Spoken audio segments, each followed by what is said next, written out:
என் அன்பார்ந்த பெற்றோர்களே, ஒரு காலத்தில் இன்டெலிஜென்ஸ் புத்திசாலித்தனம் அல்லது புத்தி கூர்மை என்பது இரண்டு விதமாக குழந்தைகளை பிரிச்சாங்க. புத்திசாலி குழந்தைகள், புத்திசாலி அல்லாத குழந்தைகள்.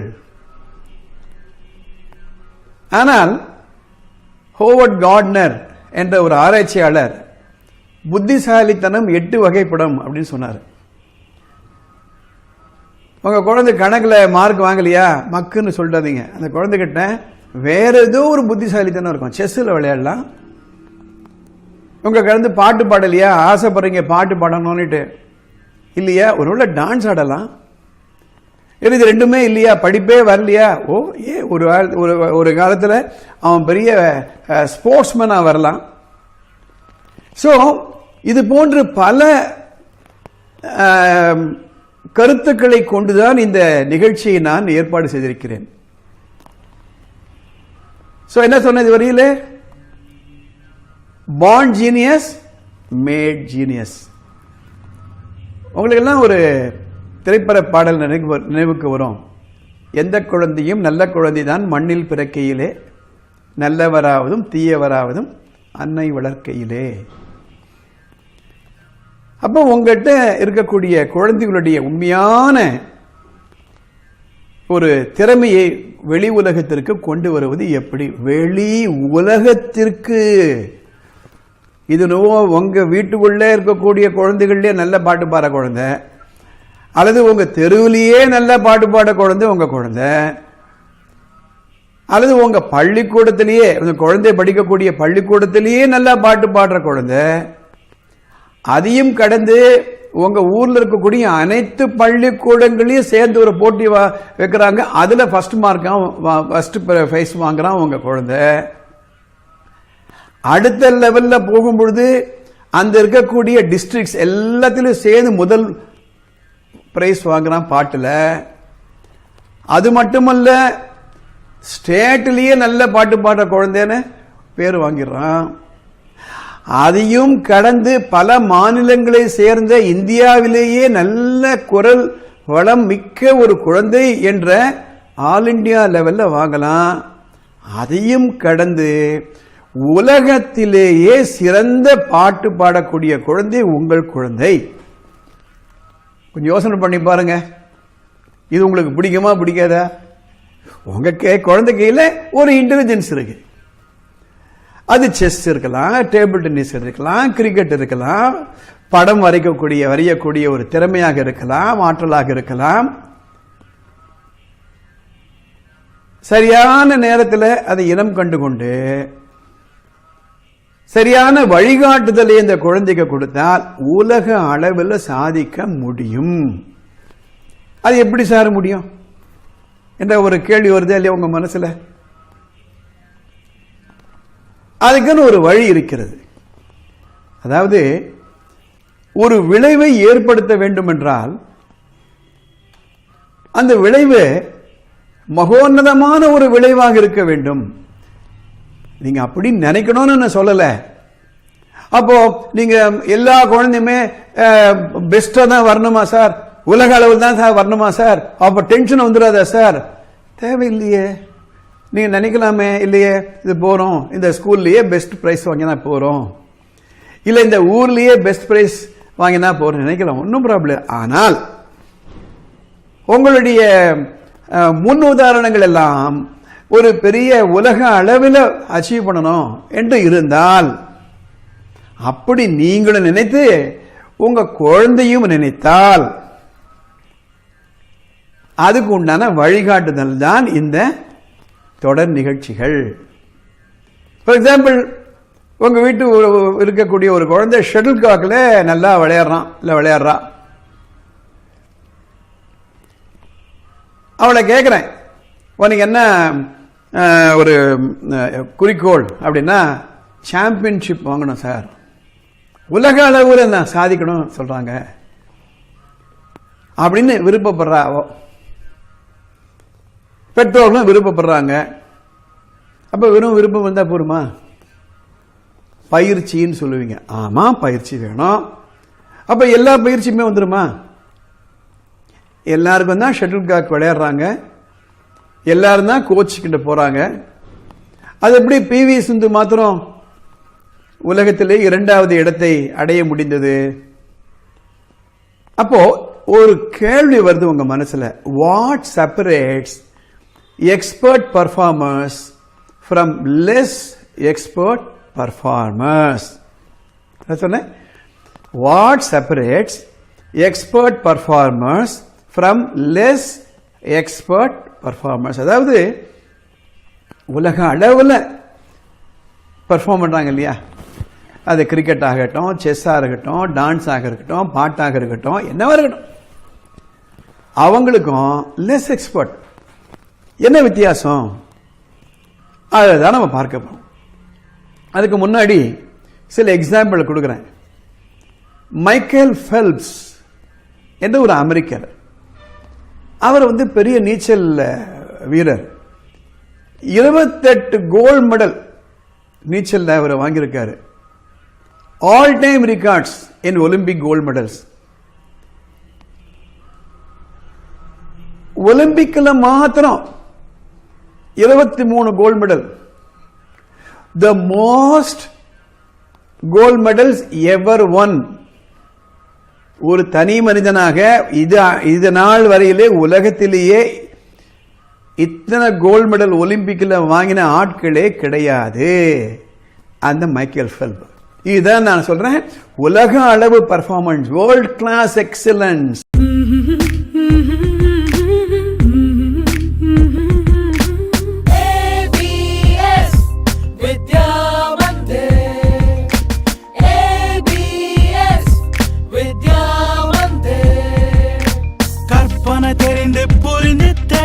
கசடர கற்கவா, கணினியின் வழியே அறிவின் மொழியே நுட்பமாய் கற்கவா.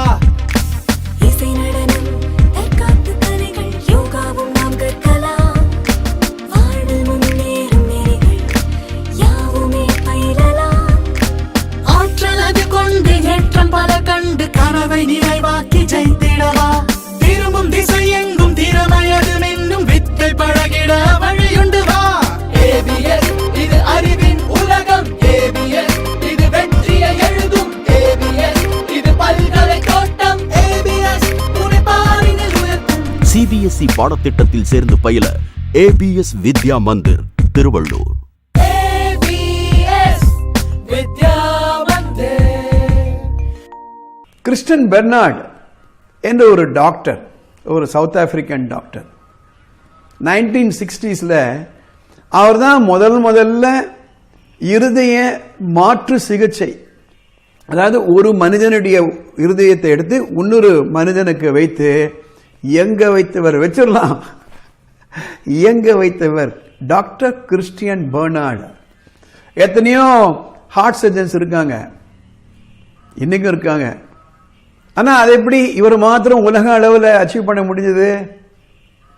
This is a world class performance. Usain Bolt ஒரு ஜமைக்கன் ஸ்போர்ட்ஸ் பர்சன். அவர் லைட்னிங் போல்ட்னு வாங்க. என்ன சொன்ன? லைட்னிங் போல்ட்டான். 1916 இருந்து, தட் இஸ் 2008 இருந்து 2016 வரல 8 வருஷத்துல 20 கோல்டு மெடல் வாங்கிட்டாரு ஒலிம்பிக்ல.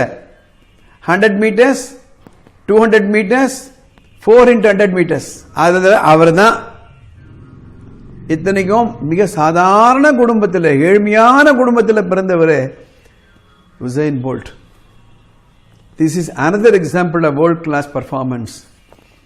டைகர் வுட்ஸ் கால்ஃப் பத்தி நீங்க பார்த்துருப்பீங்க. வெளியில எப்படி சென்னைக்கு பக்கம் போனீங்களா, இல்லை பெங்களூர் பக்கம் போனீங்களான்னா ஒரு பெரிய லான் இருக்கும். அந்த லான்ல கையில ஒரு குச்சியை வச்சுட்டு அப்படி பார்த்தா அப்படி அடிச்சுட்டு இருப்பாங்க. என்னடா அவங்க பண்றாங்க அப்படின்னா அதுதான் கால்ஃப். இன்னைக்கு கால்ஃப்னால டைகர் வுட் தான் ஞாபகம் வரும். டைகர் வுட்ஸ் 3 வயசுல இருந்தே practice பண்றாராமா.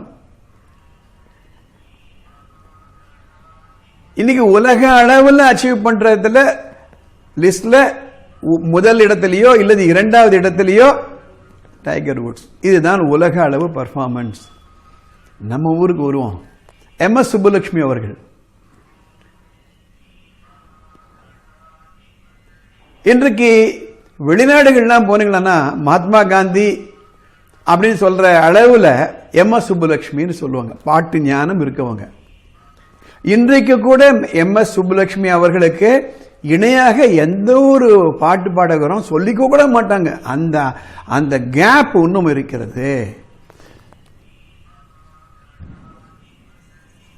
First musician to be awarded Bharat Ratna. இந்தியாவில் ஒரு பாடகருக்கு பாரத் ரத்னா முதல்ல கொடுத்துருக்காங்க, அது MS சுப்புலட்சுமி அவர்களுக்கு. யுனைடெட் நேஷன்ஸ்ல முதல்ல பாட்டு பாடக்கூடிய ஒரு வாய்ப்பு அவங்களுக்கு தான் கிடைச்சது. ரோமன் மேக்ஸேசே அவார்டு, அது நோபல் பிரைஸ் ஈக்குவலன்ட் சொல்லுவாங்க, 1974 அவங்களுக்கு கிடைச்சது. இதுதான் உலக அளவு பெர்ஃபார்மன்ஸ் நான் சொன்னது பாட்டு துறையில். நமக்குலாம் தெரியும் PV சிந்து 2017 உலகத்திலேயே செகண்ட் சாம்பியன்ஷிப் நம்பர் 2. இப்போ நம்பர் 1க்கு அவங்க போவதற்கு ட்ரைனிங் எடுத்துட்டு இருக்காங்க. இதுதான் உலக அளவு பெர்ஃபார்மன்ஸு. எல்லாருக்கும் தெரிஞ்ச ஒரு ஆள் இருக்காரு கிரிக்கெட்னாலே என்ன ஞாபகம் வருது? சச்சின் டெண்டுல்கர். நம்ம பையன் விளையாடும் போது ஆமா பெரிய டெண்டுல்கர் நினைப்பு இருக்கு அப்படின்னு சொல்லுவாங்க. எதனால? Is called the god of cricket. கிரிக்கெட்டுடைய கடவுளே அவர் தான். நம்ம 51 test centuries, 49 one day international centuries, 6 double centuries. இன்னைய தேதியில் இருக்க டான் பிராட்மனுக்கு அடுத்தபடி இடத்துல இருக்க ஒரு சச்சின் டெண்டுல்கர். இத்தனைக்கும் ஒரு சாதாரண குடும்பத்தில் மும்பாயில் நம்ம குழந்தைகள் எப்படி ஒரு பார்க்கில் போய் கிரிக்கெட் விளையாடினாங்களோ அப்படி விளையாடினவர் தான் அவர். இத்தனைக்கும் அவங்க அப்பா ஒரு பெரிய கிரிக்கெட்டர்லாம் இல்லை, சச்சின் டெண்டுல்கர். நமக்கு எல்லாம் தெரியும் இசைஞானி இளையராஜா. சாதாரணமான ஒரு குடும்பத்தில் பிறந்தவர். சாலையில் ஹார்மோனியம் பொட்டியை வச்சு பாட்டு பாட ஆரம்பித்தவர். ஊராக சென்று தன்னுடைய இசை கலையை பரப்பியவர். 7000 பாடல்களுக்கு அவர் இசையமைத்திருக்காரு. 1000 படங்களுக்கு அவர் இசையமைப்பாளராக இருந்திருக்காரு. 20000 கான்சர்ட்ஸ் கச்சேரிகள் நடத்தியிருக்காரு. Tamil, Malayalam, Kannada, Hindi, Marathi, Telugu. Again is a world class composer. அடுத்தபடி யார் ஞாபகம் வருது? ஏஆர் ரஹ்மான். ஏஆர் ரஹ்மான் இன்றைக்கு இருக்கக்கூடிய மாணவர்களுக்கு, இன்றைக்கு இருக்கக்கூடிய இளம் ரசிகர்களுக்கு ஏஆர் ரஹ்மான் பாடல் அப்படின்னு சொன்னாலே படத்துக்கு போயிடுவாங்க. முதல் நாள் முதல் ஷோ.